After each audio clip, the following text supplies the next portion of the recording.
여러분 안녕하십니까? 정관용입니다. 삼성전자의 이재용 부회장, 오늘 항소심 선고 공판이 있었습니다. 징역 2년 반에 4년 집행유예, 그래서 석방됐습니다. 지난해 2월 17일 구속된 이후 353일 만이었는데요. 이 판결의 의미 그리고 전망, 이 시민단체 또 정치권 연결해서 평가해 보겠습니다. 참여연대 김남근 변호사, 더불어민주당의 박주민 의원 차례로 이야기 들어보겠고요. 7시 5분 시작되는 2부, 매주 월요일 꾸며드리는 이슈 토크 준비했습니다. 오늘은 최근에 여야 양쪽에서 다 문제가 제기되고 있는 가짜뉴스 논란에 대해서 토론해봅니다. 최민희 전 의원, 시사평론가 장혜찬 씨와 함께하겠고요. 평창 동계올림픽 벌써 나흘 앞으로 다가왔네요. 이 흥미로운 관전 포인트들 중앙일보 송지훈 기자와 함께 정리해드리겠습니다. 잠깐 광고 듣고 시작하죠. 여러분들께 좋은 모습 못 보여드린 점 다시 한번 대단히 죄송하게 생각하고 있습니다. 1년 동안 저를 돌아볼 수 있는 정말 소중한 시간이 되었습니다. 앞으로 더 세심하게 살피고 열심히 하겠습니다. 네, 방금 들으신 목소리 이재용 삼성전자 부회장입니다. 오늘 항소심 선고 공판이 있었고 징역 2년 6개월에 집행유예 4년 선고받고 353일 만에 석방됐습니다. 지난 1심에서는 징역 5년을 선고받았었는데 대폭 감형이 된 것이죠. 자, 먼저 시민단체 의견 듣겠습니다. 참여연대 김남근 변호사, 안녕하세요. 예, 안녕하십니까. 오늘 판결에 대해서 총평 한마디 해주신다면요? 예, 1심은 정치 권력과 자본 권력의 부도덕한 유착이 이 사건의 성격이라고 봤는데요. 예. 2심의 경우에 있어서는 이제 정치 권력의 강요에 못 이겨가지고 수동적으로 뇌물을 제공한 사건이 이 사건이다라고 해서 예. 사건의 성격을 좀 굉장히 다르게 본 것 같습니다. 예. 하지만 저희가 보기에 있어서는 SK그룹 같은 경우에 있어서는 그런 강요에 대해서 거부도 했었고 다른 기업들은 소극적이었는데 삼성은 최순실을 직접 만나가지고 승마 지원들을 하고 그것을 이제 은폐하기 위해서 허위의 용역계약서까지 만들었던 거를 보면 전형적인 정경유착 사건으로 봐야지 2심의 판단처럼 강요에 못 이겨서 뇌물을 제공한 사건으로 보는 것은 좀 사실을 잘못 파악한 것이 아닌가 생각이 듭니다. 예. 특검이 이재용 부회장에게 적용한 게 이제 뇌물죄, 재산 국외 도피, 범죄 수익 은닉 규제 처벌, 국회의정죄 이렇게 쭉 여러 가지지 않습니까? 예. 그 가운데 먼저 뇌물죄 부분은 특검이 처음에 기소한 건 400 몇십억이었는데 1심에서도 다 인정된 건 아니었잖아요. 1심에서는 예. 뭐가 인정되는데 이번에는 뭐만 인정된 겁니까? 1심에서는 이제 승마 지원 부분에 대해서는 유죄를 인정을 하고, 그 다음에 재단 지원 부분에 대해서는, 영재 스포츠 센터에 대해서는 유죄를 인정하고, 미르 K 스포츠 재단에 대해서는 이제 인정을 하지 않았는데요. 예. 지금 2심에서는 그 삼성의 경영권 승계에 대한 현황 자체가 존재하지 않았다. 예. 그래서 그거에 대한 이제 경영권 승계에 대한 어떤 지원을 해주겠다는 묵시적 청탁이 있었다라는 것 자체를 인정을 하지 않아서 예. 영재 스포츠센터하고 미르 K 스포츠 재단 지원에 대해서는 다 무죄를 선고를 했고요. 아하. 승마 지원에 대해서는 그 말과 차량에 대한 이제 소유권을 넘겨받은 거에 대해서도 유죄를 인정을 했는데 예. 그 부분에 대해서는 소유권을 넘겨받은 게 아니라 배타적인 사용권을 넘겨받은 것이다. 예. 그 사용권은 재산적으로 가치를 평가할 수가 없다. 예. 그렇게 해가지고 이제 그 일부러 유죄를 인정을 했지만은 그 소유권을 넘겨받았다 그래서 액수로 72억 이렇게 인정을 하지 않고 36억에다가 사용권이 뇌물죄다 이렇게 인정을 한 겁니다. 그러니까 1심에서는 영재 스포츠 재단하고 승마 관련을 다 유죄로 했는데 2심은 영재 스포츠 빼고 승마에서도 소유권 빼고 이렇게 된 거군요. 예, 그렇습니다. 이게 그렇게 구분이 가능한 겁니까? 김남근 변호사 보시기에? 그래서 특히 이제 경영권 승계에 대해서는 이재용 부회장이 삼성 그 에버랜드 시절부터 헐값으로 주식을 넘겨받아가지고 그걸 시드머니로 해가지고 이제 수십조의 경영권 승계 플래그를 이어져 왔고 삼성의 주력 기업인 삼성물산의 경영권을 장악하기 위해서 그 에버랜드가 이름을 바꾼 제일모직하고 삼성물산의 합병들을 추진했다라는 것들은 상당히 많이 알려져 있는 사실인데, 그렇죠. 그런 사실 자체들을 이제 경영권 승계 사실 자체를 인정하기가 어렵다라고 해서 예. 이건 좀 일반적인 좀 상식이나 이미 알려진 사실하고 너무 배치되는 것이 아닌가 생각이 듭니다. 네. 그러다 보니까 재산 국외 도피도 완전 다 무죄가 됐죠. 제3국외 도피의 경우에 있어도 36억을 그 최순실이 만든 페이퍼 컴퍼니인 코어 스포츠라는 이제 독일에 있는 회사에 보내는데 2심의 판단은 뇌물을 준다는 의사는 있었지만 그 재산을 해외로 빼돌린다라는 생각은 없었던 거 아니냐 이렇게 판단을 했는데요. 상식적으로 생각해 보게 되면 뇌물 공유의 의사도 있었고 이거를 해외에 있는 최순실의 페이퍼 컴퍼니로 빼돌린다는 생각도 있었다고 봐야지 그걸 기계적으로 나눠가지고 뇌물 의사만 있고 도피 의사는 없었다라고 본 것도 굉장히 좀 일반적인 상식적인 판단하고는 좀 벗어난다고 보여집니다. 네, 그럼 그 밖에 뭐 일부 유죄로 또 인정된 건 뭐가 있습니까? 국회 위증죄 부분입니까? 네, 국회 위증죄 부분들을 이제 일부 유죄로 이제 인정을 했고요. 그다음에 나머지 부분들에 대해서는 뭐 대체적으로 다 이제 무죄 쪽에 판단을 했습니다. 특히 이제 그 양형 부분과 관련해서도 보게 되게 되면은 그 마필 같은 경우도요, 말과 차량 같은 경우에 있어서도 사실상은 이제 소유권을 넘기면 언론의 주목을 받을 우려가 있기 때문에 그거에 대한 사용 권한은 다 넘긴다라는 의사 하에서 사용권을 줬다라고 그랬다는 거의 소유권을 넘긴 거와 같이 봐가지고 뇌물 액수도 36억만이 아니라 그 사용권에 대한 가치를 1심과 마찬가지로 소유권을 넘긴 거와 똑같이 봐서 한 72억으로 봤었어야 되는데 그 부분도 이제 36억으로 좀 줄이고 그게 또 재산 도피와 같이 형량이 높은 것은 다 인정하지 않으려고 해서 결국 이제 소위 3호룰이라고 그래서 징역 3년에 집행유예 5년에서 재벌 총수들을 계속 풀어주고 있는데요. 그거에 맞춰서 2년 6월에 징역 4년들을 한 것이 아닌가 그렇게 생각이 된다는 겁니다. 집행유예를 목표에 두고 뭐 이런저런 혐의 중에 몇 가지만 딱 일부러 잘라서 만들었다 이렇게 보시는 거예요? 예, 좀 뭐 사실관계 인정이 좀 너무 인위적이다, 사기적이다 이렇게 좀 느낌이 든다는 거죠. 네, 그 뭐 이재용 부회장이 이렇게 되니까 당연히 그 밑에 최지성 전 삼성 미래전략실장 또 장충기 전 사장 등등도 다 집행유예로 감형이 된 거죠. 네, 그렇죠. 뭐 총 지휘한 사람이 집행유예를 받으니까 그 지휘에 따라서 움직인 사람들에 대해서 실형을 선고할 수는 없어서 마찬가지로 다 집행유예가 선고가 됐습니다. 네. 참여연대가 보시기에 이 사법부의 재판에 대해서 가장 큰 문제는 뭐라고 보시고 앞으로 어떻게 대응하실 건가요?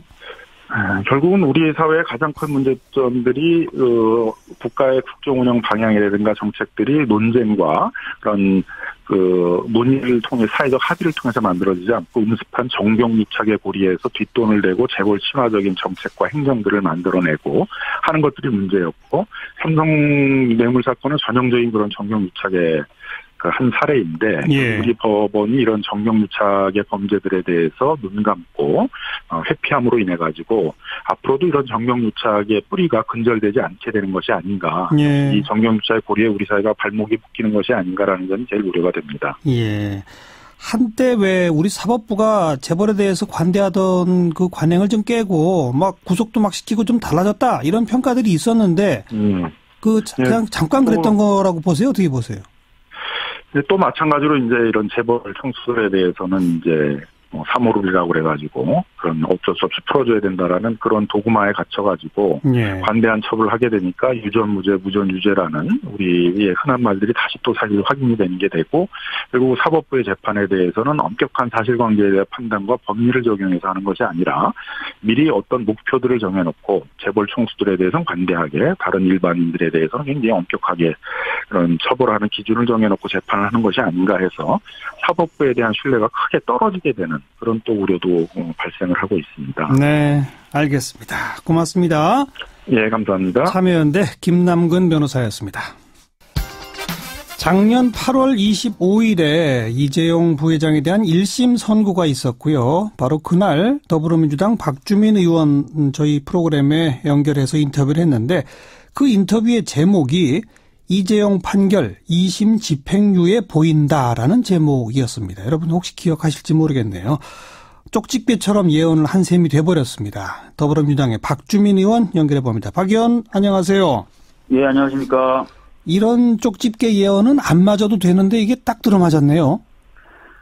사실 뭐 저도 이런 우려가 있다라고 얘기를 하면서 최근 법원에 대해서 국민분들이 따갑게 쳐다보고 있기 때문에 이 예상이 그대로 실현되지는 않을 거다라는 기대도 있었는데, 이게 어떻게 된 게 진짜 이 우려대로 실현이 돼가지고 굉장히 당황스러운 상황입니다. 예, 작년 8월 25일 저랑 인터뷰할 때 이 1심 법원이 여러 가지를 유죄로 인정하면서도 형량을 5년에 맞춘 것이 좀 뭔지 석연치 않다 뭐 이런 얘기를 하셨었잖아요. 네. 그리고 또 판결 선고문에 조금 좀 이렇게 2심에서 충분히 삼성 측 변호인들이 다툴 수 있는 소지를 많이 남겼다 뭐 이런 것 하셨는데 왜 그때 2심에선 집행유예가 보인다라는 주장을 하셨는지 다시 한번 좀 되짚어 주시겠어요? 아까 말씀하신 것처럼 그 범죄 중에 주 형량을 높일 수 있는 재산국의 도피의 경우에 굉장히 좀 이상한 논리, 기계적인 논리를 대서 일부만 인정을 했거든요. 코어 스포츠의 용역대금을 준 부분만 유죄로 인정을 하고 나머지 부분은 인정하지 않는 그런 모습이라든지 또 뇌물죄에 관련돼서 뭐 재단에 출연했던 부분이라든지 이런 부분에 대해서 제대로 인정하지 않는 부분에서 가벼운 어떤 형으로 가기 위해서 기계적 판단하는 것 아니냐라고 생각을 했었고요. 예. 그리고 아울러서 이제 방금 말씀하셨던 것처럼 수동적인 뇌물죄라든지 이런 표현을 썼어요, 판결문에. 수동적, 대통령의 적극적 요구에 수동적으로 응한 것으로 보인다, 이런 표현. 그렇죠. 뇌물이면 뇌물인데 이게 수동적 뇌물이라고 해서, 마치 강요를 받아서 억지로 뭔가 준 것처럼, 그런 어떤 그 판단을 해놨던 거죠. 그래서 여기저기에 항소심에서 이재용 삼성 부회장이 빠져나갈 구멍을 만들어 놓은 게 아니냐라는 의혹을 제가 제기했었던 것입니다. 근데 지금 2심 판결은 그 수동적 뇌물죄라고 하는 것을 오히려 더 확실하게 인정해버린 거네요. 그렇습니다. 지금 뭐 방금 아까 김남근 변호사님하고도 인터뷰하시는 걸 제가 들었는데요. 특히 이제 포괄적으로 현안으로 삼았었던 승계 작업의 존재 자체를 아예 인정할 수 없다라고 판단을 해버렸어요. 예. 그러면서 이제 뇌물죄에 대해서 상당 부분 확실하게 종지부를 찍어버리는 식으로 판결을 내린 것인데, 뭐 일반 국민들 입장에서 전혀 수긍할 수가 없을 것입니다. 뭐 삼성생명하고 그 제일모직 간의 불공정한 그런 합병 같은 것들이 진짜 승계 작업하고 상관이 없는 것인가? 그런 부분을 수긍할 국민이 어디 있겠습니까? 그럼에도 불구하고 이런 것들이 다 승계 작업과 상관없는 것이다라는 식으로 판결을 내려버림으로써 상당히 국민들의 인식이라든지 감정과는 거리가 먼 판결로 가버린 것 같습니다. 그 1심 선고 판결문에 이 부회장의 승계 작업 추진이 개인 이익만을 위한 것이 아니라는 점도 양형에 감안했다. 이런 게 1심 선고문에도 들어있었거든요. 예, 1심 선고에서 정확히 뭐라 그랬냐면 이게 이제 이재용 그 개인만의 이익을 위한 것으로 보이지는 않는다. 삼성전자 또는 삼성생명이 어떤 전체적인 어떤 이익이나 이런 것도 고려한 것으로 보인다라고 얘기는 했는데, 더 나아가서 아예 그냥 이건 승계 작업으로 볼 수가 없다라고 판단을 해버린 것이죠. 그러니까 지금 1심 선고문에 약간 좀 논쟁의 소지를 남겨놓은 것을 2심에서는 확실하게 더 인정해버리고 또 일부 승계 작업 추진용의 어떤 청탁 같은 거는 아예 빼버리고 이런 식으로 돼버린 거군요. 그러니까 1심에서 뭐 그나마 조금 여지를 남겨뒀던 부분조차도 완전히 아니다라고 부정을 하면서 상당 부분 이제 범죄 혐의에서 벗어나는 그런 결론을 내린 것입니다.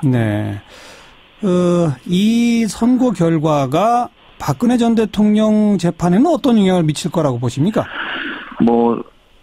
전에 인터뷰에서도 말씀드렸던 것처럼 뇌물을 주는 것과 달리 뇌물을 받는 경우에는 1억 이상만 돼도 무기징역에 처해질 수가 있습니다. 그래서 현재 인정된 그 뇌물 액수인 36억 원, 코어스포츠에 용역대금을 줬던 그 액수만으로도 사실 무고형이 가능합니다. 그런데 아예 이런 승계 작업에 대한 인식도 없었고 승계 작업에 대한 부정한 청탁도 없었고 사실상 승계 작업이라는 게 없었다라고 하면서 죄질 자체는 굉장히 가벼워지게 된 것이죠. 그렇기 때문에 박근혜 전 대통령의 재판에서도 상당히 영향을 미칠 것으로 보입니다. 근데 어쨌든 이재용 부회장은 이른바 수동적 뇌물이라고 해서 감형이 됐습니다만 그 안에는 대통령은 적극적으로 뇌물을 요구했다는 거를 사법부도 인정한 거잖아요. 근데 지금 보면은 이제 아예 그 승계 작업이라는 게 없었고, 청탁이라는 것도 없었고, 그러니까 승계 작업이라는 게 없었으니까 당연히 승계 작업에 대한 청탁도 없었던 게 되는 것이죠. 그러면서 박근혜 전 대통령의 죄질 부분의 판단에 있어서 상당히 가볍게 되는 그런 결과를 낳을 것으로 보여집니다. 그러니까 삼성 승계용으로 뇌물을 요구한 것이 아니라 그냥 정유라 승마 지원 정도를 요구했다. 이렇게. 그러면 요구한 뇌물이라고 하는 것은 맞지만 그러나 그 뇌물의 성격이나 그 완전히 달라지는 내용이 좀 축소가 될 수 있다 이런 말씀이군요. 맞습니다. 네. 오늘 이 선고 결과를 두고 뭐 일각에서는 그 집행유예 판결을 한 판사에 대해서 뭐 공격하는 분들도 있고 청와대에 청원하시는 분들도 있고 막 이런 움직임들도 일어나고 있는데 이런 현상은 어떻게 보세요? 전에도 제가 한번 간단하게 좀 말씀드렸던 것 같습니다. 사법부의 판단도 사실 국민의 평가와 비판을 받을 수 있습니다. 그런 차원에서의 평가와 비판은 당연히 허용돼야 된다고 생각을 하고요. 물론 굉장히 좀 도를 넘어서 개인적인 공격이나 이런 데까지 가는 것은 조금 과하다라고 말씀드릴 수는 있겠습니다만 아까 말씀드렸던 대로 사법부의 판단 역시도 국민의 권한을 위임받아서 진행하는 것이기 때문에 평가와 비판은 당연히 받아야 된다고 생각합니다. 지금 문자로도 많은 분들 의견 주시는데 7749번께서는 이재용이 집행유예면 우리나라에 교도소가 없어도 된다. 대한민국 사법부가 아니라 삼성공화국 사법부다. 이런 의견 주신가 하면 반면에 8551번께서는 지금 왈가왈부하기보다는 어차피 대법까지 갈 테니까 최종 판결 지켜봐야 한다고 생각한다. 또 선고가 마음에 안 든다 해도 판사에 대한 인신공격성 여론은 문제다. 이렇게 또 엇갈리는 여론들이 있거든요. 네. 아마 그런데 아까도 말씀드렸듯이 모든 권한, 심지어 사법부의 재판을 하는 권한조차도 국민의 권력으로부터 나온 것입니다. 그렇기 때문에 국민분들 입장에서는 얼마든지 비판하고 평가할 수 있다고 생각합니다. 의견을 다 낼 수 있다, 각자의. 네네네. 정치권이 근데 여기에 대해서 왈가왈부하는 건 어떻게 생각하세요? 정치권 역시 정치라는 기능 자체가 단순하게 뭐 의회 권력은 의회 내에서의 어떤 논의만 하는 것 이런 것들이 아니거든요. 당연히 국민의 대변자로서 할 수 있는 부분은 있죠. 그리고 사법부라 하더라도 잘못된 권한 행사를 한다 그러면 그 부분에 대해서 감시하거나 평가할 수 있습니다. 그렇기 때문에 저희들도 법사위라는 걸 두기도 하고요. 법원의 여러 가지 업무에 대해서 감독하는 것 아니겠습니까? 알겠습니다. 아무튼 그 쪽집게 예언이 들어맞아 버리게 돼서 참 기분이 그러네요. 네. 죄송하다는 말씀을 드려야 될 것 같습니다. 박주민 의원이 죄송할 문제는 아니죠, 사실. 네, 고맙습니다. 감사합니다. 더불어민주당 박주민 의원이었습니다. 윤태권 실장 어서 오십시오. 네, 안녕하세요. 자, 지금 검찰 상황을 좀 종합적으로 분석해 봅시다.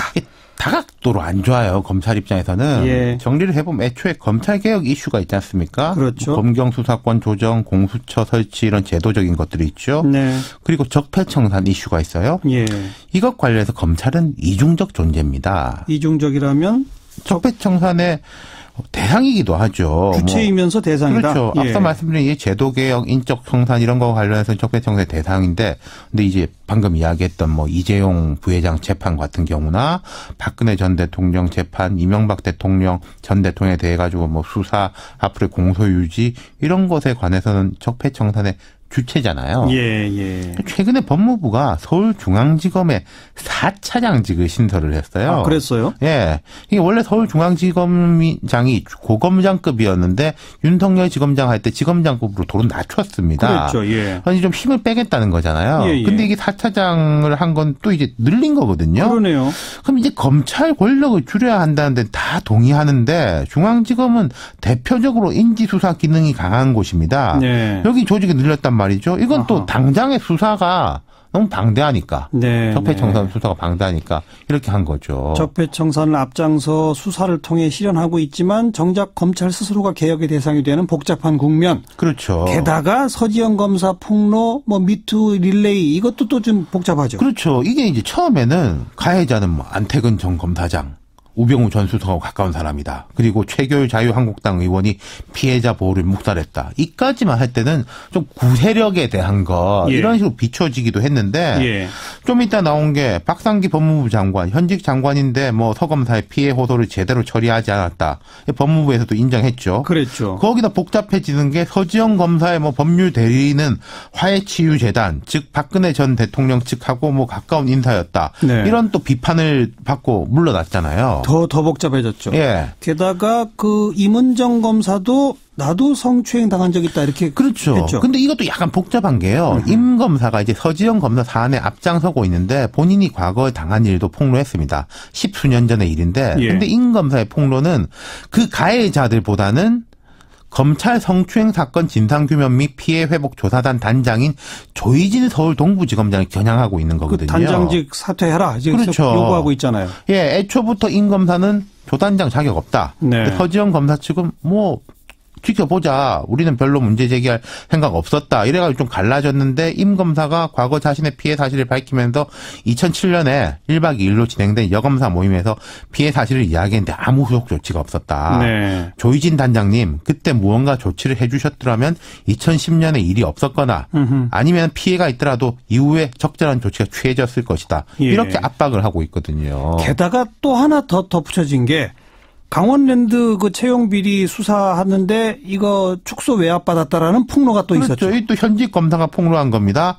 이건 이제 뭐 자유한국당 의원들이 여러 엮여 있지만은 직접 외압 주체로 들어오는 사람은 최종원 당시 춘천지검장, 현 서울 남부지검장이에요. 네, 네. 서울 남부지검장이라는 것은 상당히 요직이거든요. 그렇죠. 이분이 예를 들어 현 정권 들어와서 뭐 문물 체제에서도 뭔가 이제 롤을 하고 있는 인물이란 거죠. 네, 네. 이쪽으로 화살이 간다는 겁니다. 정말 복잡하게 얽히고 설켜 있네요, 검찰. 그렇죠. 성폭력 성희롱건만 해도 자 검찰 자체 진상조사단이 있습니다. 아까 말씀드린 이제 조희진 검사장이 단장인 기구, 법무부의 대책위원회가 있어요. 예. 권인숙 여성정책연구원장이 위원장 맡았습니다. 예. 그리고 인권위가 직권으로 검찰의 조사단 투입하기로 했습니다. 네. 말하자면 이 조사기구만 해도 3개예요. 그렇죠. 그게 참 이런 라인 저런 라인 할 것 없이 검찰 조직이 여러 사건에 대해 가지고 얽히고 설켜 있다. 남마처럼 말 그대로. 게다가 강원랜드 채용 비리건도 아마 무슨 진상조사위원회 이런 거 만들어야 되지 않겠어요? 지금 여당에서도 특검 이야기가 나오는데 특검을 여당에서 하는 건 어려울 것이고 특임검사 이런 이야기는 분명히 한 오늘 내에 나올 것 같아요. 예, 예. 아주 이 복잡하게 남마처럼 얽혀 있는 검찰 앞으로 어떻게 나갈지 네. 정말 예의 주시해야 되겠습니다. 수고하셨어요. 감사합니다. 윤태곤 실장이었습니다. 시사잡기 1부 마무리 짓겠습니다. 잠깐 뉴스 들으시고요. 7시 5분 2부에 다시 뵙죠. 시사잡기 2부 오늘 하루 화제가 된 뜬 뉴스들부터 정리해드리겠습니다. 오늘부터 저희 CBS 김효은 기자가 이제 스튜디오에 직접 나와서 진행하겠습니다. 김효은 기자 어서 오세요. 네, 안녕하세요. 앞으로 잘 부탁하고요. 네. 일부에서도 다뤄봤는데 이재용 삼성전자 부회장 그 항소심 맡은 재판장 그 이름이 지금도 이 포털 실검 상위 순위에 올라와 있네요. 네, 이번 항소심 결과 어떻게들 보셨나 모르겠습니다. 여튼 네티즌들은 격하게 뜨거운 반응을 보였습니다.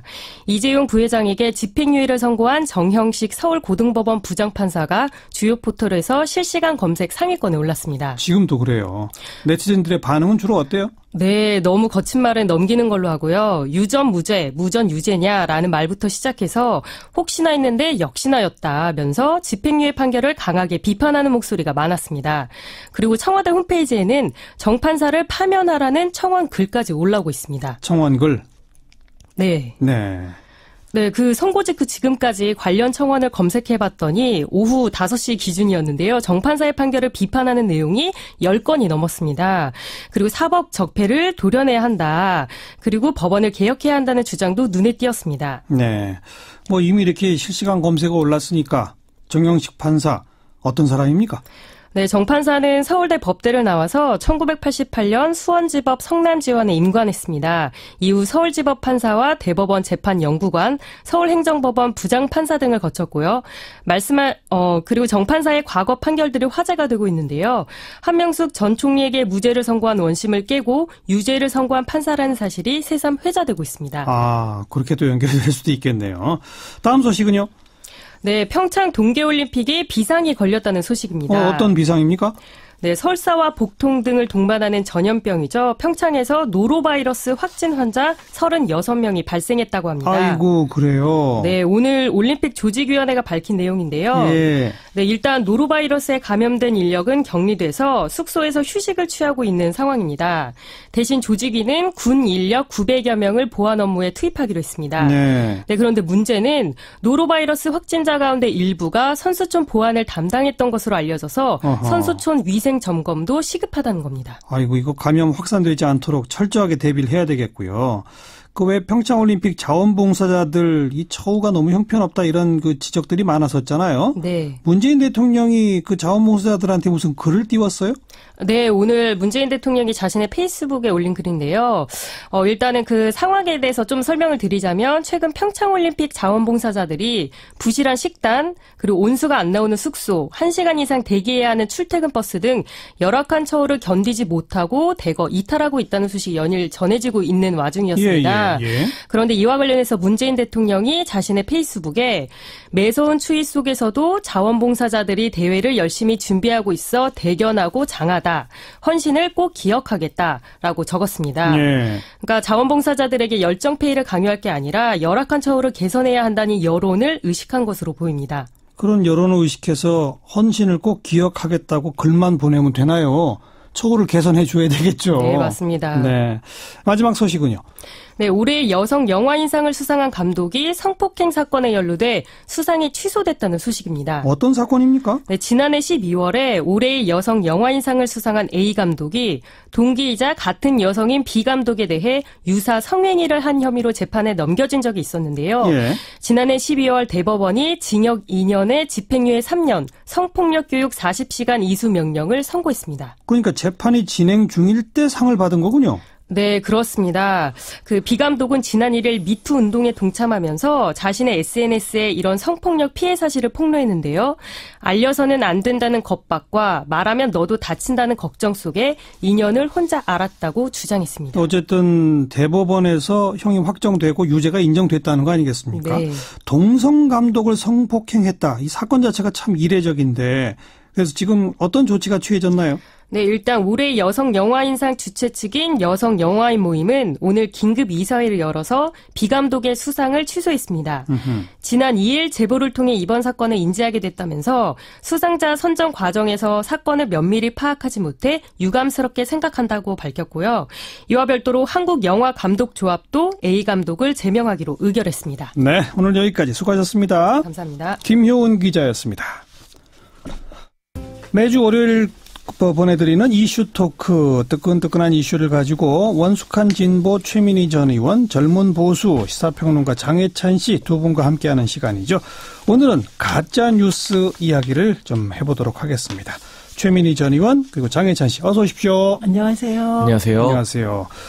먼저 더불어민주당이 지난주에 기자회견하고 가짜 뉴스 뭐 이거에 대해서 고발하고 오늘도 추가로 또 고발하고 그랬죠? 네. 어떤 것들이에요? 그 가짜 뉴스의 내용이? 그 가짜 뉴스와 댓글 조작 두 가지인데요. 네네. 네, 그러니까 내용에 문제가 있어서 고발하는 게 있고, 그 다음에 하나는 조작 방식의 문제, 예. 매크로 의심 이 두 가지. 먼저 그 가짜 뉴스의 내용부터 좀. 예. 예, 가짜 뉴스의 내용은 문재인 정부가 국민연금을 동원해서 가상화폐 투자를 해서 큰 손실이 났다. 예, 그런 류입니다. 그런 게 어디에 나와요? 그게 이제 카톡 폐쇄망을 통해서 급격히 유포되고 있고요. 어떤 언론 매체를 통해서가 아니라? 네, 아닙니다. 그러니까 일부 언론에서 뭐 종편의 가짜 뉴스를 저희가 고발한다 그러는데 그거는 지금은 아닙니다. 아니고. 그리고 또 문재인 대통령의 임기가 2018년 2월 24일로 끝난다. 며칠 안 남았다는 거죠? 네, 그런 종류입니다. 그래서 허위 사실인 경우 고발했고요. 예. 그다음에 댓글의 경우는 좀 말하기가 끔찍한 내용들인데. 어떤 겁니까? 예를 들면 대통령과 대통령의 가족에 대해서 뭐 산채로 껍질을 벗기고 능지처참하자 뭐 이런 얘기들입니다. 네, 그래서 네. 더 이상 얘기하기 어려운. 그리고 추미애 대표에 대해서도 막 성적인 모욕을 하고 그다음에 뭐 대통령이 말하자면 방화범으로 의심받고 있다. 뭐 CCTV에 포착됐다. 이런 악성 댓글인데 네. 이게 너무 끔찍한 내용이라서 방송에서 얘기를 할 경우 심의에 걸릴 것 같은 그 정도의 아주 심각한 얘기들입니다. 그런 댓글들. 예, 그리고 그 현송월이 왔을 때도 그냥 뭐 현송월이 온 것을 반대한다. 이런 거는 뭐 고발의 대상이 안 되고요. 막 쌍욕, 성적 비하, 뭐 주로 이런 내용들을 저희가 고발을 할 수밖에 없었네요. 네, 네. 그다음에 그 매크로 조작. 그건 좀 이따 좀 따로 떼보고요. 지금 가짜뉴스는 더불어민주당이 이렇게 이거 이제 어떤 언론 매체를 통해서 유포되는 것이 아니라 각종 SNS란을 통해서 아무 근거 없이 유포되고 있는 가짜뉴스와 너무 심한 댓글들에 대해서 법적 대응을 하겠다라고 한 게 하나의 쟁점이고요. 네. 또 하나는 지금 이제 홍준표 자유한국당 대표가 MBN과 관련해서 이 가짜뉴스 엄정하게 끝까지 법적으로 책임 추궁하겠다. 이렇게 좀 결이 좀 다른 두 가지 결례가 있기 때문에 네. 오늘 지금 이걸 주제로 삼은 건데 홍준표 대표 이야기는 우리 뒤에 다시 좀 한번 하도록 하고요. 지금 더불어민주당의 이와 같은 SNS상 유통되는 좀 지나친 가짜뉴스에 대한 법적 대응에 대해서 장해찬 씨 어떻게 보시나요? 기본적으로 저는 가짜뉴스라던가 이런 악성 댓글 같은 경우는 표현의 자유 수준이 아니기 때문에 말씀하신 예를 지금 방송에서 들기 힘들잖아요. 네. 이런 부분들 그리고 뭐 전직 대통령들을 과도하게 그 가족까지 싸잡아서 비난하는 것들은 그 타겟이 뭐 보수 정치인이든 진보 정치인이든 간에 좀 규제할 필요가 있다고 봅니다. 저 같은 경우는. 예. 그리고 이 가짜 뉴스라는 게 더불어민주당만 당하는 문제는 아니고 맞아요. 지난 대선 과정에서 이제 자유한국당 같은 경우는 가짜 뉴스 신고 센터를 만들어서 운영을 했더라고요. 거기서 뭐 고발을 아직까지 한 건 없는데 뭐 731건 정도 이제 고발이 가능한 것들을 뭐 취합을 해놨다고 합니다. 당 차원에서 그런 문제가 있었고 또 뭐 대선에 출마는 안 했지만 반기문 전 유엔 사무총장 같은 경우도 한국에 온 이후에 가짜뉴스 때문에 굉장히 심하게 고생을 했던 것으로 알려져 있고요. 이런 정치권에 뭐 너나 할 거 없는 문제인데 그러나 이 부분에 대해서 저는 더불어민주당의 과거 발언들을 조금 조명해보고 싶은 생각이 말씀하세요. 듭니다. 예를 들면 박근혜 정부 당시에도 뭐 박근혜 전 대통령을 가지고 모 포털 사이트에서 연관 검색어가 이것도 참 말하기 외람됩니다만, 뭐, 비속어는 아니에요. 박근혜 생식기, 이런 키워드가 대통령 연관 검색어로 떴었고, 또 박근혜 돌대가리, 이런 키워드들이 떴습니다. 근데 이 연관 검색어 삭제를 당시에 이제 포털사이트에 요청했으나, 한국인터넷자율규제심의기구가 받아주지 않았었고요. 예를 들어, 그래서 그 당시에 이제 박근혜 정부 당시에 새누리당이죠. 새누리당에서 이 명예훼손 댓글 같은 경우 말씀하신 이런 인신공격 댓글의 경우 당사자가 아니라 제3자가 신고해도 명예훼손 댓글을 삭제하는 심의 규정 개정을 추진했었습니다. 네네. 방송통신심의위원회가. 그런데 그 당시 이제 민주당이 이것을 반대해서 무산시켰던 전례가 있거든요. 그래서 저는 지금이라도 이 표현의 자유 문제가 이 악플이 정말 표현의 자유를 받아들일 레벨이 아니다 해서 민주당에서 이거를 적극적으로 들고 나와서 규제해야 된다고 하는 거는 환영하는 입장인데 이 2015년 당시에 왜 이런 것들을 좀 반대했을까? 한창 특히 집권 정부인 보수당에 대한 굉장한 인권 모독, 뭐 쥐나 뭐 닭을 비유한 것들 그리고 뭐 그런 것들이 있을 때는 표현의 자유라고 좀 옹호했었던 과거가 있지 않는가 하는 부분에서는 태도가 좀 달라진 것에 대해서 뒤늦게라도 환영하지만 좀 그 태도가 달라진 부분은 지적하고 싶은 것이죠. 그러니까 우선 더불어민주당이 고발하는 즉 법적 대응을 한 거는 환영한다는 말씀이시죠? 저는 이걸 자유한국당에서 국민 대상으로 고발하면 안 된다고 하는데 국민이라 하더라도 자신이 너무 과도하게 악플 달고 말도 안 되는 걸 유통시키면 저는 법적인 책임을 져야 된다고 봅니다. 그 부분은. 법적 대응은 환영하는데 왜 2015년에는 그렇게 세게 안 했느냐 이런 말씀이시거든요. 예, 저는 악플은 표현의 자유라고 할 수 없다고 생각합니다. 그리고 헌법의 보호를 받을 가치가 없다고 생각합니다. 그리고 이 말을 한 사람은 제가 아닙니다. 최초로 이 말을 한 건 홍준표 대표고요. 네네. 이거에 따라서 사이버 모욕죄를 추진하다가 그때 실패한 겁니다.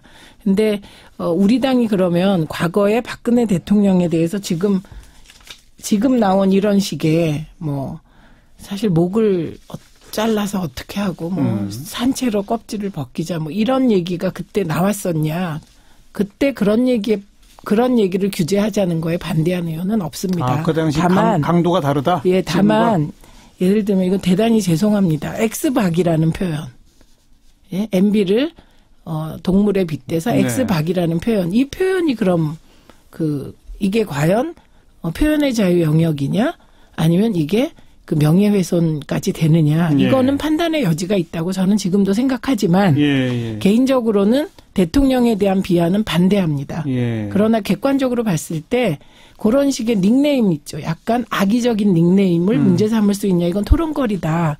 그다음에 마찬가지로 박근혜 대통령에 대해서도 뒤에 이름을 놔두고 앞에 닭을 붙이는 경우 이게 과연 명예훼손이냐 아니면 표현의 자유냐는 논란의 여지가 있다. 네, 이렇게 네. 생각을 합니다. 제가 하나 궁금해서 민주당 측에 한번 여쭤보고 싶은 게 있는데 이제 2017년 4월에 민주당에서 표현의 자유위원회를 출범시킵니다. 그러면서 이제 당론으로 인터넷 실명제에 대해서 이제 전면적으로 인터넷 실명제 폐지하는 쪽에 어떤 공약을 내거는데요. 지금 이 표현의 자유를 넘나든 이런 악플을 처벌하기 위해서는 그리고 이런 것들을 좀 방지하기 위해서는 아무래도 인터넷 실명제가 좀 강하게 도입돼야 될 필요성이 또 대두되는 것 같은데 그때와 비교했을 때 지금 민주당에서는 그렇다면 인터넷 실명제에 대해서 어떻게 생각하고 계시는지 좀 궁금합니다. 사실. 인터넷 실명제하고 이번에 그 악성 댓글하고는 직접적으로는 연관되지 않습니다. 왜냐하면 이 인터넷 실명은 그 이름까지 밝히고 아이디 전체를 다 공개하는 거거든요. 그런데 이제 댓글의 경우, 악성 댓글의 경우 아이디의 앞부분이 노출돼요. 네. 그러니까 얼마든지 신원 파악이 가능합니다. 예. 그래서 그런 직접적인 인터넷 실명제를 도입하지 않아도 악성 댓글은 처벌할 수 있는 상황입니다. 네. 네. 네. 즉, 가짜뉴스나 악성 댓글에 대한 형사적 조치와 네. 인터넷 실명제는 사실 별개의 문제다? 네, 그렇게 네. 보신다? 어떻게 보세요? 저 같은 경우는 이런 것들이 정말 우리나라뿐만 아니라 사회적인 세계의 사회 문제로 대두되고 있거든요. 그래서 EU에서 공식적으로 페이스북에 악성 뉴스, 가짜 댓글 방치하지 말라고 조치를 했고요. 독일 같은 경우는 이를 어길 시 24시간 안에 삭제 안 할 시 거액의 벌금을 물게 하는 법안까지도 통과시켰습니다. 맞습니다. 그렇기 때문에 예. 우리 댓글을 다는 분들 다 국민 한 사람 한 사람이지만 누구든 자신의 어떤 언행에 대해서는 책임을 져야 되는 거잖아요. 네. 그런 부분을 좀 더 강화하기 위해서 인터넷 실명제를 적극적으로 추진하는 게 제가 봤을 때 이런 인터넷 문화의 어떤 잘못된 점을 바로잡는 한 방향이 아닌가 하는 생각이 들어서 이 부분에 대해서 지금 자유한국당과 더불어민주당 왜 그때는 안 그랬냐 말이 바뀌었다 공방이 오갈 수 있지만 기본적으로 표현의 자유를 넘나드는 악플에 대해서는 규제해야 된다는 데에서는 생각이 제가 봤을 때 비슷할 것 같아요. 그러면 인터넷 실명제 문화라던가 이렇게 제3자가 명예훼손 댓글을 삭제 요청할 수 있는 권리 이런 법에 대해서도 좀 더 좀 열린 상태에서 토론이 가능하지 않을까 하는 생각이 들어요. 그러니까 인터넷 실명제가 도입되면 그것은 단순한 댓글뿐만 아니고 SNS 전반에 적용이 되게 됩니다. 그러니까 트윗에도 적용해야 되고 등등 다 적용이 되는데 그렇게 됐을 경우 침해되는 표현의 자유가 어느 정도일지 그건 면밀히 검토해서 정치권이 논의를 해볼 수 있다는 생각이 듭니다. 근데 예를 들면 이제 저는 이명박 정부 때 대통령을 동물에 빗대서 무슨 박이 이렇게 했다 그래서 이제 현역 군인 2명이 기소돼서 유죄를 받았어요. 네, 네. 그럼 이제 과연 이건 타당한가? 그래서 이제 표현의 자유 문제가 나오는 거고 결국은 이분들도 신분이 폭로된 거거든요. 예, 그래서 저는 지금 우리가 얘기하는 형사적인 처벌 부분은 네. 요대로 하고 예. 그다음에 인터넷 실명제는 보다 큰 논의가 필요하다. 예. 표현의 자유와 연관되어서 그렇게 보는 입장입니다. 장혜찬 씨는 인터넷 실명제라는 것이 이런 이 무책임한 인신공격성 방지하는 가짜뉴스나 이런 것을 좀 될 거라 보고 예방하는 있고. 효과가 있을 수 있다고 본다. 아울러 그리고 2015년에 통과되지 않았던 그 제3자의 신고로 좀 심한 수준의 명예훼손 댓글을 삭제할 수 있게 하는 방송통신심의위원회 법안 같은 경우도 다시금 이제 논의해볼 시기가 되지 않았는가. 그 당시에는 이제 민주당의 반대로 심의 규정 개정이 안 됐지만요. 내친김에 그거에 대한 의견은 어떠세요? 이 부분은요. 제3자가 신고했을 때 삭제할 수 있도록 하는. 그거는요, 기본적으로 이런 종류의 모욕적, 명예훼손성 댓글은요, 지금 포털의 정책만으로도 삭제하게 되어 있습니다. 네, 그러니까 이제 이번에 저희가 가짜뉴스나 악성 댓글 문제를 고발까지 하게 된 데는, 일부 포털이, 특히 네이버가, 그런 말도 안 되는 댓글에 대해서 내부 가지고 있는 규정을 엄격하게 적용하지 않아서 발생한 문제이기도 합니다. 삭제를 안 하고 있어서. 그러니까, 저는 악성 댓글이나 가짜 뉴스는 발본색원 해야겠죠. 그러나 이게 인터넷 실명제가 이꼬르가 돼서 인터넷 실명제로 바로 넘어가는 건 아니다. 예를 들면 이제 인터넷 실명제를 했을 경우에 표현의 자유라는 부분은 지금 이 자리에서 얘기하기 어려운 여러 가지 요소들에 대한 토론이 필요하다는 입장입니다. 이제 여기서 잠깐만요. 수위가 이렇게 됩니다. 가짜 뉴스 명백한 또 명백한 악성 댓글 이거는 이 사회적으로 규제해야 할 필요가 있다. 형사적 처벌 대상으로 삼아서 형사 고소도 좋다. 이게 지금 두 분의 일치된 의견인데 그런 것들을 억제하는 효과를 기대하면서 인터넷 실명제를 하자는 쪽과 인터넷 실명제는 그런 효과도 있을 수 있을지 모르지만 악영향도 많기 때문에 조금 신중하자는 주장과 요건 또 좀 따로 논의해보자. 뭐 이런 정도로 좀 토론을 하고요. 아까 잠깐 언급하시려고 했는데 제가 뒤에 잠깐 하자고 했던 소위 그 댓글 뭐 무슨 네이버 매크로 의혹 이건 뭐예요? 어떻게 되는 겁니까? 이제 그동안에는 그 포탈의 시스템은 다 아실 테고 네. 포탈에서는 뉴스의 경우는 댓글이 많거나 클릭수가 높거나 그럼 이게 상위에 뉴스가 노출되게 되고 예. 기사가 예. 그다음에 댓글의 경우는 어떤 댓글이 공감수가 높으면 네네. 그게 비공감수와 비율을 고려하여 공감수가 높으면 이제 위에 댓글로 노출이 그렇죠. 됩니다. 그렇죠. 그렇게 되면 많은 사람이 보게 되죠. 맞습니다. 예, 그러니까 그 댓글을 특히 이제 내가 쓴 댓글을 상위에 계속 노출시켜 놓으려면 예. 그러면 댓글에 공감이 많이 올라가야 되잖아요. 그걸 기계적으로 조작한다? 예, 그것을 사람이 하는 방식이 좌표 찍기라고 합니다. 그래서 특정 이제 폐쇄망에서 어떤 기사에 내가 댓글을 이렇게 달았으니 예. 가서 공감을 눌러. 예. 뭐 이런 식으로 이건 자발성에 기초했다고 봐야죠. 조직 동원을 하는 거죠, 그건. 네. 예. 그런데 그게 아니라 새벽 같은 경우 특정 시간대에 도저히 사람이 좌표 찍기를 해서 누를 수 있는 속도가 아닌 엄청나게 빠르게 공감이 막 올라갑니다. 그럼 뭔가 기계가 조작한다? 네. 그래서 나온 것이 이제 매크로가 사용되고 있지 않느냐는 의혹인데 이 의혹은 저희만 가지고 있는 게 아니고 포탈에서도 가지고 있어서 이미 이걸 경찰에 수사 의뢰를 한 상황이죠. 네. 이건 어떻게 보세요, 장혜자 씨? 저는 이 좌표 찍기 말씀하셨는데 이런 것 같은 경우 저는 문제라고 생각하지만 법적으로 처벌할 수는 없죠. 어쨌든 시민들이 나서서 자발적으로 조직이 동원되는 거니까요. 그게 뭐 당원이 하는 거든 뭔가 하는 거든. 그러나 최 의원님 말씀처럼 지금 매크로가 사용된다, 이 프로그램이 사용된다는 의혹이 있는데 이 의혹이 사실이라면 이 프로그램을 사용 못하게 당연히 막아야 되는 거고 포털에서도 이런 프로그램이 작동하지 못하도록 방어 체계를 구축해야 될 책임이 있겠죠.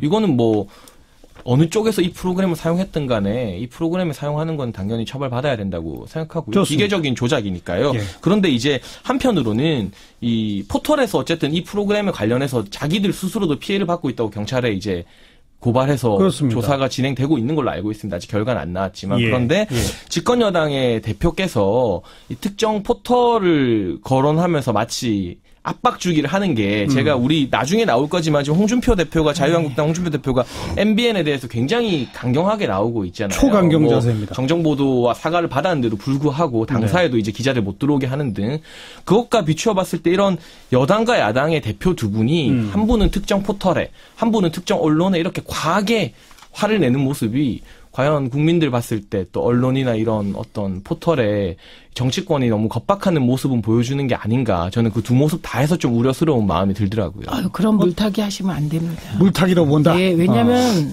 추미애 대표는 네이버가 자기 의무를 다해라라고 얘기했지 네이버에서 민주당 관련 기사를 뭐 편집하지 말라거나 이렇게 하지 않았습니다. 그리고 지금 네이버의 경우는 그냥 스스로 고발한 게 아니고요. 정말 문제 제기가 너무나 많았습니다. 네이버가 우선 첫째는 매크로 댓글 조작 의심이 있는데도 방치했다. 그다음에 두 번째는 예를 들면 네이버 뒤에 욕이 붙으면 그건 금방 삭제됩니다. 그런데 정치인들 뒤에 욕이 붙는 건 삭제를 안 합니다. 그러니까 저는 닉네임을 만드는 것과 쌍욕을 하는 건 별개라고 보는데 쌍욕은 삭제하게 되어 있는데 이게 삭제도 안 하고 금찍어도 과거에 MB의 아들 이시영의 경우는 MB 측의 요청으로 그 검색어를 없애버렸잖아요. 이시영을. 이렇게 했던 네이버가 지금은 최소한의 역할을 안 하고 있기 때문에 그에 대해서 그 포털도 사회적 의무를 하라는 경고 정도는 저는 뭐 정치인이 할 수 있다고 봅니다. 그러나 홍준표 대표의 경우는 그거에 대해서 말해보세요. 네, 그 수준을 넘어서 그러니까 저는 MBN이 잘못했다고 생각을 합니다. 보도를. 그건 왜곡 보도예요. 그 왜곡 보도는 현재 법적 절차에 따라서 책임을 지게 하는 방법이 있습니다. 그래서 대개는 방심위에 고발을 하죠. 그런데 또 언론중재위나 뭐 이렇게 그러니까 일단 이제 방송의 경우는 방심위가 언론중재 역할을 하는데 방심위로 안 되면 법적 소송을 하기도 합니다. 그래서 대개 언론의 왜곡 보도를 책임 물을 수 있는 장치들이 있는데 그 장치를 넘어서 그냥 출입 부스를 없애라. 이거는 저는 단지 MBN을 겨냥한 게 아니고요. 지방선거를 앞두고 MBN을 이게 표본으로 삼아서 본보기로 삼아서 MBN의 강경 조치를 취함으로써 지방선거를 앞둔 홍준표식 언론 길들이기다. 이렇게 봅니다. 그러니까 이런 홍준표식 언론 길들이기와 포털이 지금 현재 사회적 의무를 다하지 않고 있기 때문에 최소한의 의무를 그에 대해서 의무를 좀 해라. 이 정도를 뭐 이렇게 동격으로 넣는 건 그건 정말 너무 큰 물타기세요. 장혜찬 씨. 저는 기본적으로 홍준표 대표가 MBN 상대로 이렇게 대응하는 게 과하다고 생각하고 있고요. 뭐 언론 길들이라고 하셨지만 과연 그러나 힘없는 야당 대표가 그렇게 한다고 해서 어느 언론이 길들여질지는 잘 모르겠습니다만 큰 실효성도 없고 정치적으로도 마이너스인 또 한 번의 자충수를 뒀다고 평가해요. 그러나 이것이 네이버 포털에 대한 반응과 이것이 본질적으로 완전히 다른 것이냐. 추미애 대표께서 공식 회의에서 언급한 이제 문재인 대통령을 향한 여러 댓글 중에 하나가 이제 문재인 대통령의 성함 끝글자를 바꾼 이게 뭐 쌍욕이나 이런 건 아니고요. 요새 그 네티즌들이 주로 쓰는 비하하는 닉네임 중에 하나가 이제 끝글자만 바꿔서 대통령은 외람되지만 이제 재앙이라고 표현하는 닉네임을 붙여서 쓰고 있습니다. 마치 예전에 이명박 전 대통령이나 박근혜 전 대통령 동물에 비유해서 이렇게 말씀하신 것처럼 닉네임을 하는 것처럼요.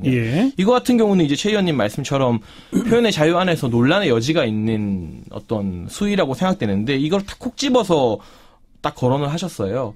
그렇기 때문에 이게 포털에 사회적 의무를 다하라는 본질이라 하더라도 받아들이는 포털이나 다른 뭐 국민들 입장에서는 대통령에 대한 비난이나 비판을 집권 여당에서 좌시하지 않겠다. 뭐 법적으로까지 고소까지 하고 있는 마당이니까 그런 식의 분위기로 충분히 받아들일 수 있지 않은가 하는 생각이 들고요. 잠깐만요. 그러니까 논리가 약간 비약이죠. 예를 들면 그 문재앙이라는 단어가 그냥 쓰이지 않아요. 반드시 그 뒤에 쌍욕이 붙어요. 그리고 그 뒤에 탄핵, 하야 이렇게 돼 있어요. 그러면 말씀 그대로 전직 대통령들을 동물에 비유한 댓글도 반드시 쌍욕과 함께 나오지 않았을까요? 마찬가지로. 예, 그래서 그거는 꼼꼼하게 이렇게 사실을 보고 말씀을 하셔야 되고요. 그리고 그래서 그런 쌍욕과 함께 쓰이기 때문에 이게 이제 더 문제가 되는 거고요. 그리고 우리가 뭐 여기가 법정이 아니기 때문에 X 박이는 괜찮고 뭐 X 재앙은 나쁘다 이런 얘기를 할 건 아니고 그런데 우리가 대통령의 정책에 대한 비난이나 비판을 어떻게 하려고 한다. 이건 정말 맞는 말씀이 아니에요. 아까도 제가 말씀드렸지만 우리가 웬만하면 고발을 안 하려고 추렸는데 그렇게 해서 나온 게 뭐 목을 자른다, 뭐 껍질을 벗긴다, 뭐 이런 입에 담기 어려운 욕설이었단 말이죠. 그래서 이건 다 동의가 되는 것이고. 알겠습니다. 갑자기 두 분 토론을 듣다가 머릿속에 싹 번개처럼 스쳐 지나가는 이야기인데 사실 여야 할 것 없이 정치권 모두가 이런 가짜뉴스와 악성 댓글 때문에 솔직히 시달리는 거 아닙니까? 맞죠? 그렇죠. 시달리죠. 네, 아무래도 이제 정부 여당이 더 많이 시달리게 되죠. 물론 어떤 지금 국제적으로 이게 또 많아지고 한다고 하니까 그래서 갑자기 정말 번개처럼 떠오른 생각인데 이런 거야말로 초당적으로 여야가 같이 무슨 위원회 같은 걸 만들어가지고 반대로 해보는 거예요. 더불어민주당이 볼 때는 야당을 향한 돈 없는 공격을 더불어민주당이 찾아주는 거고 정부 여당에 대한 돈 없는 공격을 야당이 찾아주고 혹시 이렇게 좀 아름다운 모습 펼쳐볼 수 없을까요? 동화 같은 말씀인데 좀 그런 날이 좀 왔으면 좋겠는데요. 말씀하신 것처럼 가짜뉴스나 이런 악성 댓글의 주 타겟은 주로 이제 집권하고 있는 정부를 공격하는 것들이 많아요. 그래서 지난 몇 년 동안은 주로 보수 정부가 그 타겟이 많이 되었었고요. 예를 들면 뭐 이명박 전 대통령의 혼외자를 암시하는 뭐 눈 찢어진 아이 논란 뭐 이런 것들을 굉장히 유명한 유력한 방송인 정치인분들이 막 퍼뜨리고 다니다가 그분들이 지금은 또 공중파에서 이 가짜뉴스를 지적하는 역할을 또 반대로 맡고 계시더라고요. 그런 경우도 있고 해서 이게 좀 자기가 집권할 때 안 할 때 떠나서 정도를 좀 지켰으면 좋겠어요. 장혜찬 씨가 저한테 동화 같은 얘기라고 하셨지만 지금 제가 두 분의 토론을 지켜보면서 알게 모르게 자기 편에 대한 공격은 굉장히 민감하고 상대편에 대한 공격은 그 정도는 표현의 자유 아니냐라는 식으로 인식하는 듯한 약간의 뉘앙스가 느껴져서. 근데 그거는 약간 아닌 게요. 저는 예를 들면 지금 제가 입에 올리기 어려운 댓글을 과거에 본 적이 없습니다. 사실은 굉장히 심해졌어요, 내용이. 그런데 제 경우는 이제 워낙 표현의 자유 영역에서 오래 일을 해왔기 때문에. 그렇죠. 민주언론 운동을 하셨으니까. 저는 닉네임 정도의 뭐 그런 거는 기분 나빠도 뭐 그것까지 문제 삼아서 될까 이런 생각이 개인적으로 있습니다. 근데 장해찬 씨 보기에는 과거에도 그런 닉네임 뒤에 반드시 쌍욕과 뭐가 붙었다는 거예요. 특히 이제 박근혜 전 대통령 같은 경우는 생물학적으로 여성이지 않습니까? 그래서 어떤 성적인 것들로 모욕을 주는 댓글들을 저는 굉장히 많이 봤었기 때문에. 예 한번 들어보세요. 그 예를 들면 방송에 나갈 수가 없는 어떤 아닙니다. 그런 것이죠. 제가 이번에 다 살펴봤는데 추미애 대표에 대해서 지금 가해지는 그 성적인 모욕이라는 게 정말 어마어마하고요. 그다음에 또 그 화보로 만들어서. 아니, 아무튼 이렇기 때문에 정말 이건 여야가 함께 모두 다 문제될 수 있다라고 인정된 어떤 그런 것들도 수면 위에 자기들끼리 좀 뭐 올려놓고 함께 고발도 하고 이럴 수 있는 사안 아니에요? 근데 그게요, 감수성, 말씀하셨듯이 그 감수성이 다르기 때문에 그게 조금 어려운 지점이 있을 것 같습니다. 그리고 감정의 골이 깊어서 예를 들면 박근혜 전 대통령 있을 때 표창원 의원이 알고 한 건 아니지만 본인이 허락해서 주관해준 국회 내부 전시에 이제 박 전 대통령 얼굴을 합성해서 여성 나치의 그림에 그런 전시를 해서 논란이 된 적이 있었잖아요. 이런 식의 크고 작은 사건들로 인해서 이번에 또 자유한국당 군의원이 대통령 얼굴을 또 합성해서 논란이 되고 지금 고소당한 걸로 알고 있는데 이런 식의 서로 간의 어떤 감정의 골이 깊기 때문에 여야가 이 문제로 뭐 합심하기는 힘들 것 같고. 그런데 시대적으로는 우리나라뿐 아니라 전 세계적으로 가짜뉴스 악성 댓글에 대한 공동대처 이거 필요한 거 아닙니까? 그러니까 정파적인 갈등 그리고 이게 우리는 북한의 존재 때문에 뭐든지 색깔론으로 갑니다. 그러니까 현 정부에 대한 정책적인 비판보다는 주로 이와 같은 악성 댓글이 달리는 게 남북관계 관련된 기사예요. 평창올림픽이라거나 뭐 그런 남북관계 진전을 반대하는 쪽에서 하는 것 같은 느낌. 그래서 조금 그 어려움이 있을 것 같고요. 저는 아무튼 원칙만 얘기하는 겁니다. 이번에 이제 발의된 법안이 그 매크로 등 조작을 콕 찍어서 2년 이하의 징역을 할 수 있도록 한 법안을 이제 신경민 의원이 발의한 거예요. 정보통신망법 개정안. 그러니까 이건 아주 악성 댓글 조작, 그러니까 매크로 조작을 가정하고 법을 만든 정도인데. 이제 이게 새누리당에서 과거에 추진하던 사이버 모욕죄거든요. 지금 계속 얘기하고 있는 게. 그 사이버 모욕죄의 경우는 범위가 굉장히 넓어요. 그러니까 이런 그 기계적인 댓글 조작이라든지 그런 걸 명시한 법안 정도는 논의를 해볼 수 있지 않을까. 결과는 모르겠습니다만. 좋네요. 뭐 제가 그 가짜뉴스의 공동위원회 만들어 대처까지는 어려워도 그럼 그 어떤 법 제도를 조금 강화하는 쪽에 대한 국회 논의 이건 반드시 있어야 되겠죠. 그렇죠. 그리고 지금 저희 이야기는 오늘 주로 이제 도를 넘는 악플에 대한 이야기가 더 많았는데 사실 외국 같은 경우는 정부에서 공동으로 대응하는 것들은 가짜 뉴스입니다. 예를 들면 뭐 러시아 정부가 조직적으로 가짜 뉴스를 유통해서 다른 나라의 선거에 개입했다는 의혹들도 뭐 CIA나 FBI에서 막 공개하고 있거든요. 그렇죠. 이런 식의 언론사 그러나 뭐 검증이 안 된 언론사 매체를 통한 가짜 뉴스 같은 경우도 더 어떻게 보면 심각한 사회 문제이기 때문에 이 부분에 대해서는 정부에서 어떤 기구를 만들거나 이탈리아 같은 경우는 온라인 이제 사이버 뉴스 경찰들이 이 부분을 단속하고 있습니다. 소프트웨어로. 그런 것도 좀 시도해보면 좋지 않을까. 여야를 넘어서 문제이기 때문에요. 이 댓글 조작이요. 국정원 댓글 부대 있잖아요. 그 댓글 부대가 댓글을 조작하던 방식과 너무나 유사한 일들이 벌어지고 있기 때문에 그건 아무튼 더 수사 결과를 수사를 좀 철저하게 해봐야 될 필요가 있습니다. 자, 오늘의 이슈 토크는 두 분의 생각의 결이 같습니다. 같은데 묘하게 차이가 나는 걸 아마 우리 청취자분들 느끼실 것 같고요. 어쨌든 원칙적으로 결론은 이거는 여야 가릴 것 없이 초당파적으로 정치권이 법 제도를 어떻게 조금 강화할 것인지 어디까지 강화하는 것이 적절할 것인지 함께 머리를 맞대고 고민할 주제다. 이 정도 말씀 나누도록 하죠. 자, 최민희 전 의원, 시사평론가 장해찬 씨 수고하셨습니다. 감사합니다. 사운드 오브 뉴스입니다. 김민아 기자 어서 오세요. 오늘 들어볼 소리요. 오늘 국회에서 바른정당 오신환 원내대표의 연설 그리고 정치통일 외교 안보 분야 대정부 질의가 같이 진행되는데요. 들어보시죠. 보수가 정권을 잡으면 종북몰이 시대가 오고 진보가 정권을 잡으면 적폐몰이 시대가 옵니다. 하지만 우리가 속지 말아야 할 것이 있습니다. 수구 보수와 낡은 진보의 극한 대립은 역설적이게도 그들의 적대적 공존을 위한 것입니다. 키 리졸브 훈련, 독수리 훈련을 함께 하기로 했고 8월 달에 을지프리엄 가디언 훈련이 있는데 이 세 개의 훈련이 중단된 겁니까? 무기한 연기된 겁니까? 어떤 겁니까? 그런 말들이 한마디라도 되게 되면은 이 평창 올림픽의 평화적인 자 장관님 지금 거기에 할 것 같아서 일체 말씀을 안 하기로 했습니다. 동맹이 있으면 훈련이 있는 겁니다. 네? 지금 국방부 장관으로서 너무나도 네, 앞에는 오신환 원내대표 연설이었고 뒤에는 자유한국당 정진석 의원 목소리네요. 그렇습니다. 지금 송영무 국방부 장관한테 질의를 하고 있는 건데요. 예. 앞에 오신환 원내대표가 보수가 정권 잡으면 종북몰이를 하고 진보가 정권 잡으면 적폐몰이한다 그랬는데 오늘 대정부 질의에서 야당이 종북몰이를 하는 그런 상황이었습니다.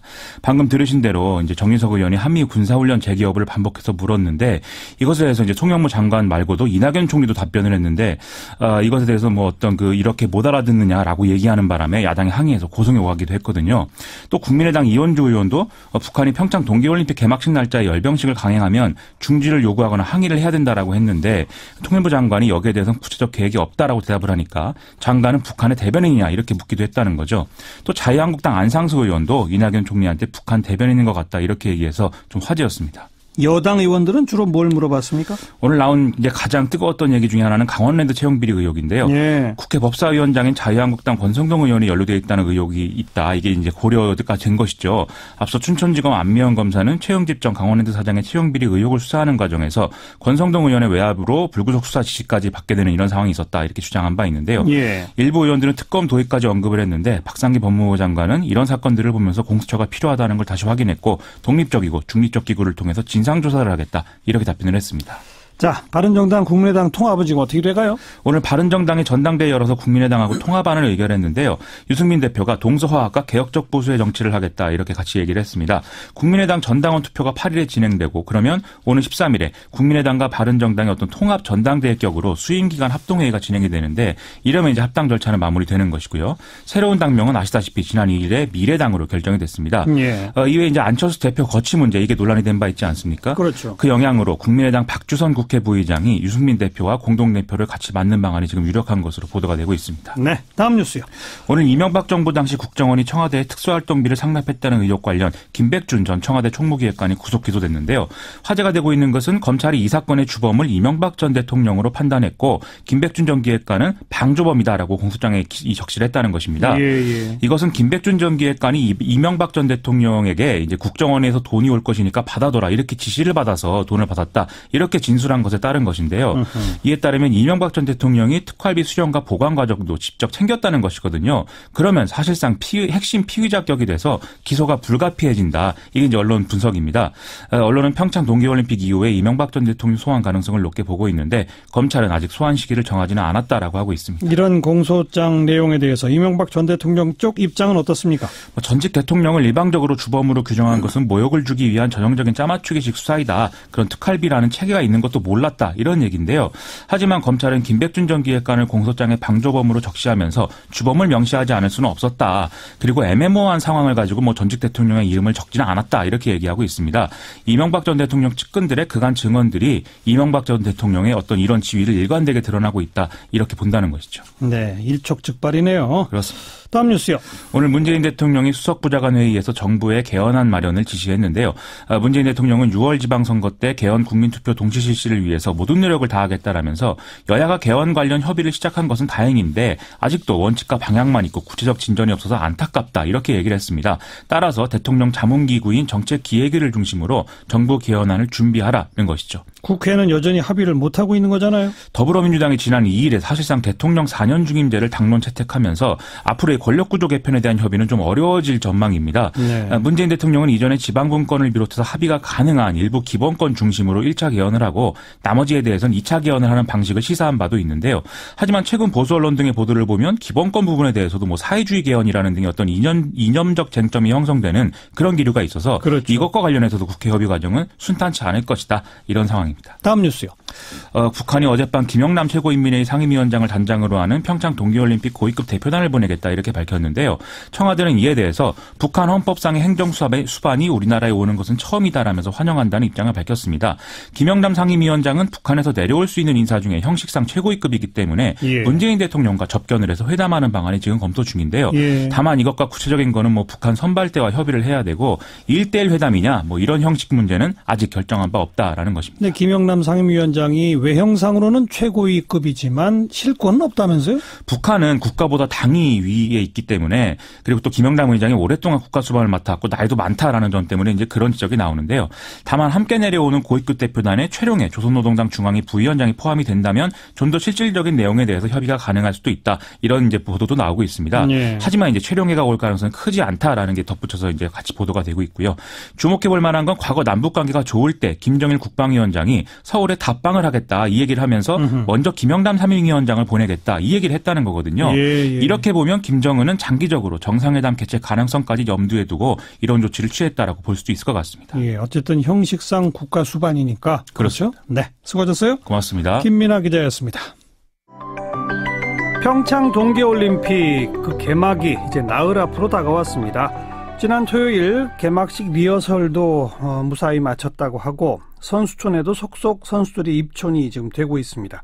자, 최종 점검이 한창인 평창 분위기 포함해서 눈여겨볼 경기 선수들은 누군지 평창 현지에서 취재 중인 중앙일보 스포츠부 송지훈 기자 연결해 봅니다. 송 기자 안녕하세요. 네, 안녕하세요. 네, 지금 선수촌 입촌도 계속 진행되고 있죠? 네, 지금 올림픽 개막 이제 나흘 앞으로 다가왔기 때문에 요즘 매일매일 평창 선수촌, 강릉 선수촌 각국 선수들 지금 들어오고 있고요. 몇 시간 단위로 계속해서 입촌식이 열리고 있는데요. 제가 그 선수촌 관계자들 살짝 물어보니까 역시나 이 노르웨이나 독일처럼 좀 동계올림픽 강국들 있죠. 이런 나라 출신 선수들은 좀 활기차고 선수촌 안에서도 목소리가 좀 크다 그러고요. 좀 소규모로 왔거나 아니면 좋은 성적이 기대가 되지 않는 그런 나라나 또 선수들은 상대적으로 좀 조용한 편이다. 이런 이야기 들었습니다.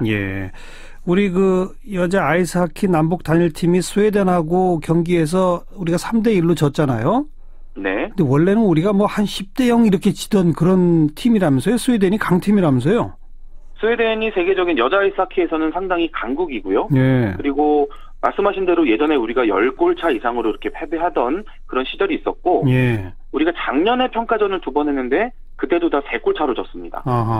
네, 그럴 정도로 일단 우리보다는 무조건 한 수 위인 나라라고 볼 수 있는데 그렇기 때문에 사실 어제 경기 앞두고 우리가 대패하는 거 아닌가? 이게 남북 단일팀이 아무래도 조직력을 다질 시간이 부족했기 때문에 그렇죠. 크게 지면 이제 팀 분위기가 많이 가라앉을 수도 있겠다라는 그런 우려가 있었는데 어제 경기 본다면 스코어 이제 말씀하신 대로 3대1로 졌는데요. 이제 2골 차 패배였고 우리가 우려했던 것보다는 선수들이 빨리 잘 화합을 하고 있구나. 그런 점은 확인할 수 있는 경기였습니다. 북한 선수들도 계속 같이 뛰었죠?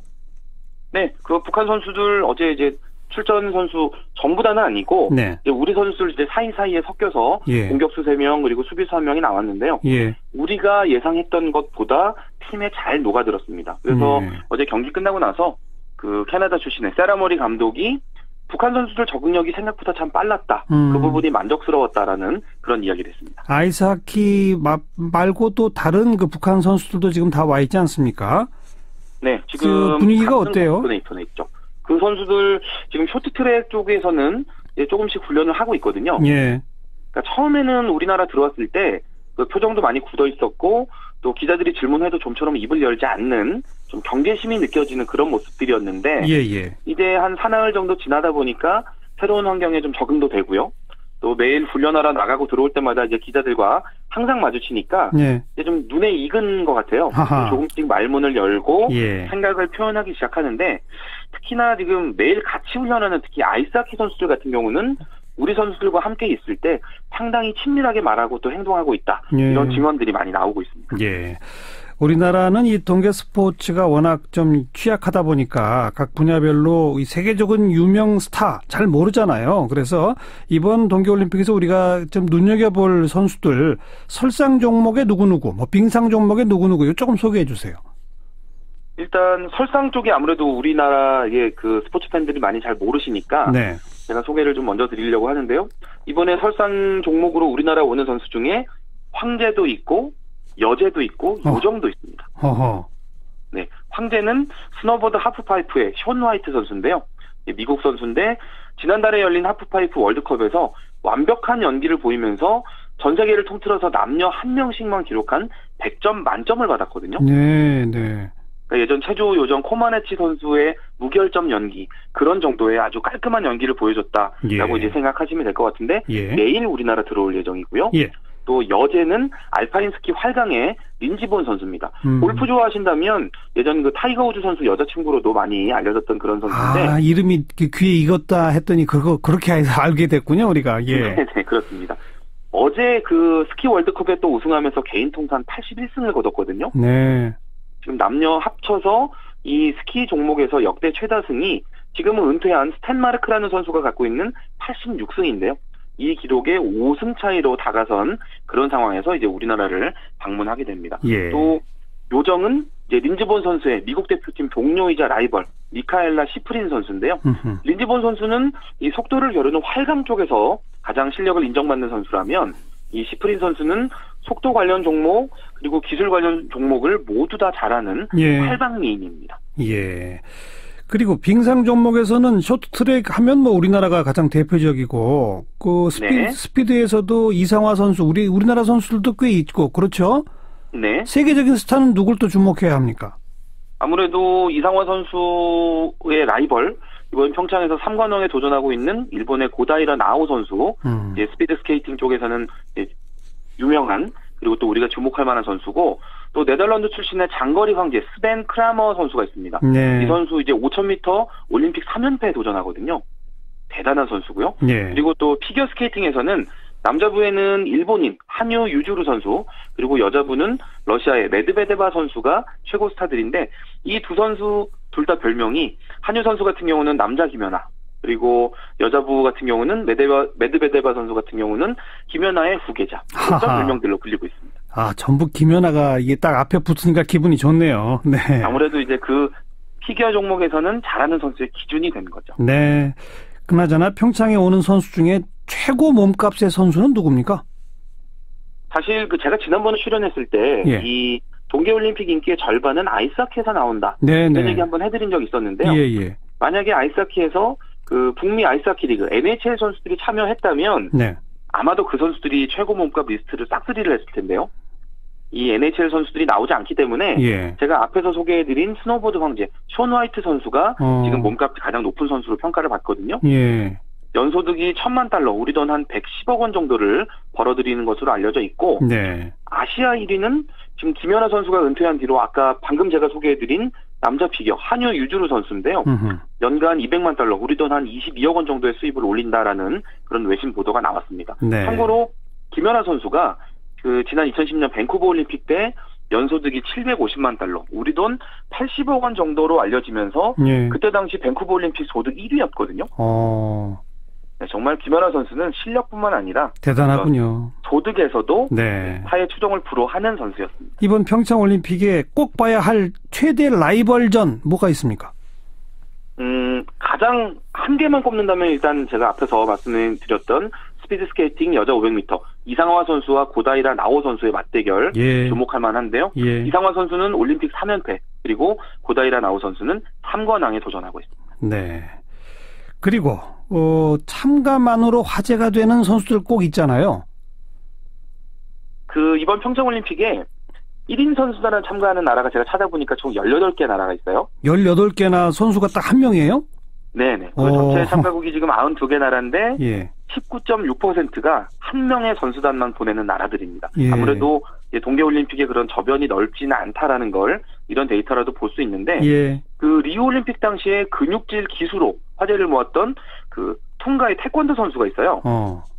그 선수 니콜라스 타우파토프아라는 선수인데 이 선수가 이번에 평창 크로스컨트리 선수로 변신을 합니다. 이렇게 재미난 사연을 가진 선수들, 특히나 아프리카에서 온 선수들 이제 상당히 제가 보기에도 많이 대단한데 가나 대표팀으로 스켈레톤 출전하는 프림퐁 선수라든지 또 케냐 출신으로 알파인 스키 도전하는 시마더 선수, 이런 선수들은 사실 자기 나라에서는 눈 보기 힘든 그런 지역에서 왔는데 이렇게 겨울올림픽에 도전한다는 거 대단하고 멋있습니다. 그러네요. 선수촌에 있는 것만으로도 추워하지 않아요? 그 선수들은? 아마도 이 날씨가 적응이 안 될 텐데 네, 그래도 이런 아프리카에서 온 선수들 보면 어느 종목 선수들이든 다 밝고 쾌활하거든요. 그렇죠. 아마 잘 어울리고 재미있게 지내고 있을 것으로 예상할 수 있겠습니다. 네, 오늘 재미있게 말씀 잘 들었습니다. 고맙습니다. 네, 감사합니다. 중앙일보 스포츠부 송지훈 기자였습니다. 시사잡기 오늘 여기까지입니다. 내일 다시 뵙죠. 안녕히 계십시오.